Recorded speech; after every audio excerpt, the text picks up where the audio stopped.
अब आगे बढ़ते हैं बच्चों हम लोग। ये तो हमने जो दो पढ़े, क्लाइनफेल्टर सिंड्रोम और टर्नर सिंड्रोम, ये दोनों ही किस में पाए गए? लिंग गुणसूत्रों की विकार के कारण। अब हम पढ़ेंगे ऑटोसोमल, यानी कि अभी जो हम लोग 44A सामान्य लिख रहे थे, अब यहाँ पर ए में ही जो है वो कुछ विकार उत्पन्न होगा।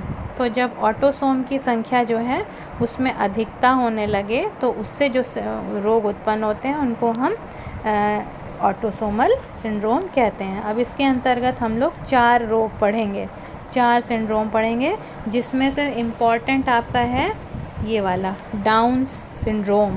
ठीक, डाउन सिंड्रोम, या इसको हिंदी में हम मंगोलिज्म या मंगोलीय जड़ता भी कहते हैं। ठीक, बाकी के हैं एडवर्ड सिंड्रोम, पटाउ सिंड्रोम और क्राई डू चैट सिंड्रोम। तो पहले अब हम लोग डाउन सिंड्रोम देख लेते हैं। इस सिंड्रोम में क्या होता है कि जो 21वीं जोड़ी का ऑटोसोम है, वैसे कितने होंगे? 22 जोड़ी, है ना? 22 जोड़ी का मतलब कितना हो गया? 44A। तो 22 पहला हो गया फर्स्ट, है ना? फर्स्ट हो गया, सेकंड हो गया, इस तरह से करते करते कुल कितने हो गए? 22 जोड़ी तक आपको ऑटोसोम मिल गए, कायिक गुणसूत्र मिल गया। तो इसमें से सबकी नंबरिंग होती है, तो इसमें से जो 21 नंबर वाला होता है, 21 जो गुणसूत्र होता है कायिक, उसमें जो है क्या हो जाता है? ट्राइसोमी हो जाती है। मीन्स यहाँ पर भी 3 हो गए, यहाँ पर भी 47 हुआ है। ठीक है, लेकिन अंतर हमेशा ध्यान रखिएगा कि डाउन सिंड्रोम ऑटोसोमल है, जबकि क्लाइनफेल्टर्स लिंग गुणसूत्र का है।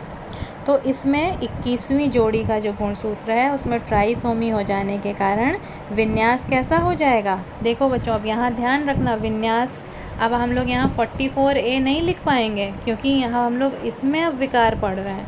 और 44 क्यों नहीं लिखेंगे? क्योंकि हमारे 21 जो जोड़ी का गुणसूत्र था उसमें एक ऐड हो गया, तो 44 की जगह अब हमारे पास हो गया 45, प्लस लिंग गुणसूत्र कितने हैं? 2 हैं। अब 2 में वो XX भी हो सकता है और XY भी हो सकता है। तो ये चीज़ आपकी सामान्य है। यहाँ पर आपको अब अंतर आ गया है, विकार हो गया है, तो इसके कारण अब हम जोड़ेंगे तो हमको तब भी 47 मिलेगा। तो इस सिंड्रोम के लक्षण क्या हैं? इसमें माथा चौड़ा, आँखें उभरी हुई दिखती हैं, गर्दन छोटी होती है, अंगुलियाँ छोटी होती हैं, कान जो है वो चपटा, नाक चपटा हो जाता है, मुंह खुला हुआ रहता है और त्वचा मोटी खुरदुरी हो जाती है, और इनमें जो है बुद्धि भी कम होती है। तो ऐसे लोगों को हम मंगोलियन इडियट्स भी कहते हैं। ठीक है, या इस डिज़ीज़ को हम मंगोलियन जड़ता कहते हैं।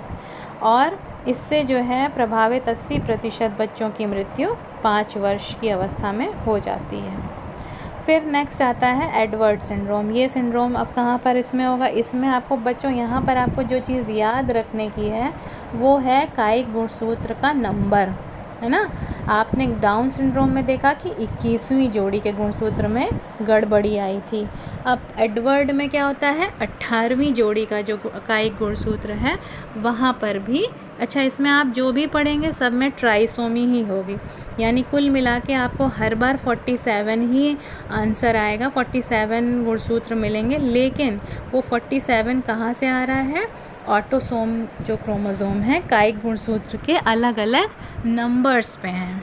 ठीक है, अब एडवर्ड सिंड्रोम में 18, ये बच्चों ये बहुत क्वेश्चन आते हैं बोर्ड के एग्ज़ाम में, इसलिए बहुत अच्छे से याद करिएगा कि एडवर्ड में किस जोड़ी पर था।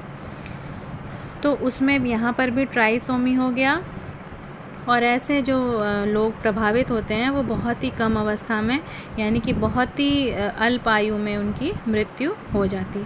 तो इसका विन्यास भी हम उसी तरह दिखाएंगे, 45A + 2H। H का मतलब क्या हो गया? हेट्रोसोम। हेट्रोसोम क्या है? जो विषम गुणसूत्र यानी लिंग गुणसूत्र। तो इसको हम इस तरह से दिखाएंगे, लेकिन अंतर कहाँ है? इसमें है गुणसूत्र का नंबर। नेक्स्ट हमारा थर्ड है पटाउ सिंड्रोम। इसमें अब 13वीं जोड़ी में, ठीक है, ये आपको सब याद करना है, 13वीं जोड़ी में ट्राइसोमी हो जाती है, तो यहाँ पर भी आपको विन्यास 47 ही मिलेगा। और ऐसे बच्चों का एक जो ख़ास आप जिससे पहचान सकते हैं वो है ऊपरी होंठ जो होता है वो कटा हुआ होता है बीच से, और इनका जो हृदय होता है और ब्लड सर्कुलेशन होता है वो भी ठीक से नहीं होता। तो ये भी 6 माह के अंदर ही बच्चे इनकी मृत्यु हो जाती है।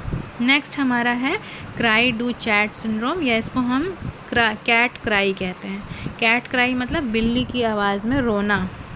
तो अब इसमें कहाँ गड़बड़ी आती है, यहाँ पर 5वीं जोड़ी गुणसूत्र में जो है, जो उसकी छोटी भुजा होती है, जैसे गुणसूत्र हैं, ठीक है, तो जोड़ी में है तो 2 हो गए आपके, है ना, और ये 5वीं जोड़ी है तो इसका एक जो छोटी भुजा बीच में, आपको पता है ना कि गुणसूत्र के बीच में क्या होता है, सेंट्रोमियर होता है। अब उस सेंट्रोमियर में आप उस वजह से आपको गुणसूत्र जो है वो 2 भागों में इस तरह से दिखता है। तो कभी कभी जो इसकी छोटी, मान लो कि बीच में नहीं है सेंट्रोसोम, यहाँ कहीं सेंट्रोसोम है, तो ये इसकी छोटी भुजा हो गई, ये बड़ी भुजा हो गई। तो जो छोटी भुजा होती है वो विलुप्त हो जाती है, मीन्स गायब हो जाती है।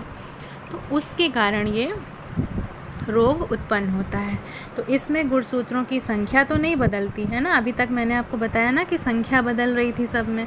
तो इसमें क्या होता है कि पूरी की पूरी भुजा ही गायब हो जाती है, संख्या नहीं गायब हो रही है या बढ़ रही है, इसमें भुजा ही गायब हो जा रही है। तो इससे प्रभावित बच्चे जो हैं वो बिल्ली की आवाज़ में ही निकालते हैं, तो इसलिए इसको कैट क्राई सिंड्रोम भी कहते हैं।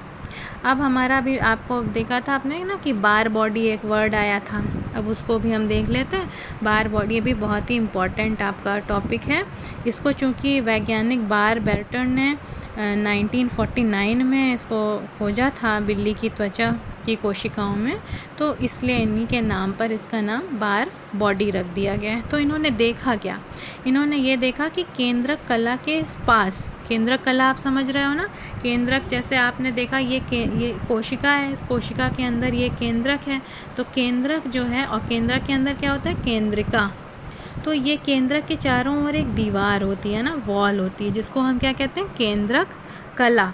और चुप ये बीच बीच में क्या होती है, यहाँ बीच बीच से जगह छोटी होती है, जिससे ये इससे संपर्क में रहता है कोशिका से।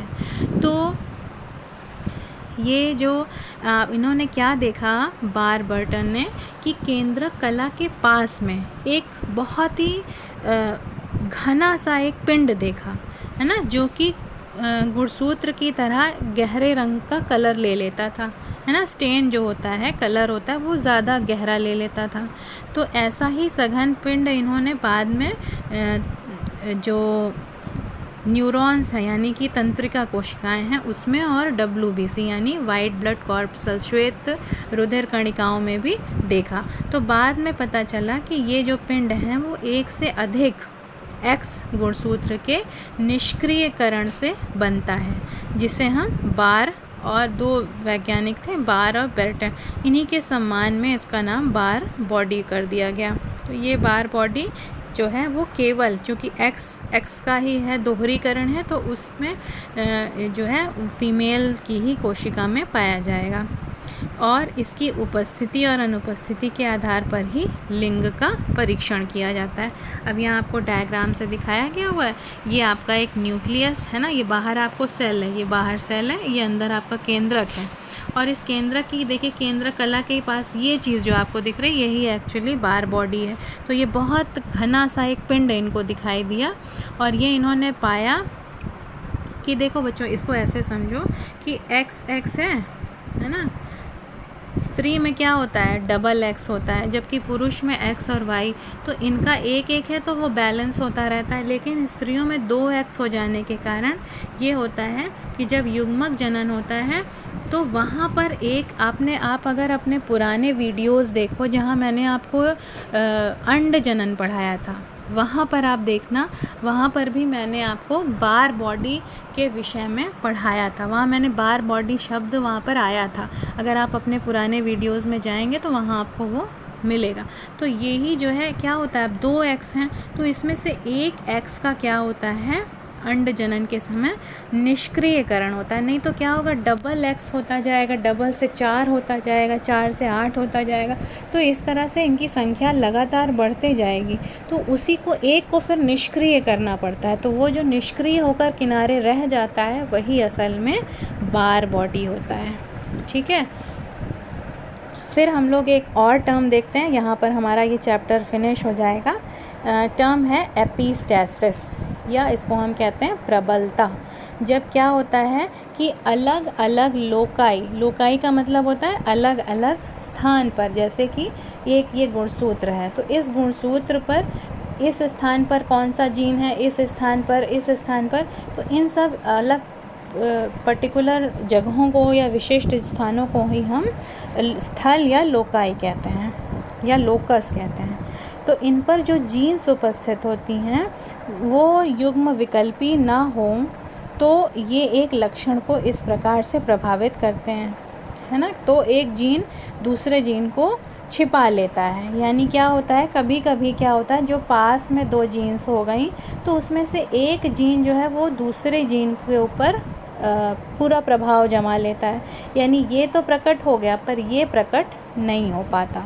तो इसी प्रबलता का मतलब क्या हो गया, एक कोई किसी के ऊपर हावी हो जाए, है ना, उसी को हम कहते हैं एपिस्टैसिस। तो अगर कोई एक जीन दूसरी जीन के कारण दब जा रहा है और दूसरा प्रभावी हो जा रहा है, प्रबल हो जा रहा है, तो उसी घटना को हम प्रबलता कहते हैं। तो जो जीन दूसरे जीन को प्रभाव को छिपाता है उसको हम प्रबल कारक कहते हैं, और जो छुप जाता है उसको हम दुर्बल कारक कहते हैं। ठीक है, हाइपोस्टैटिक जो दुर्बल हो गया और एपिस्टैटिक जो प्रबल हो गया।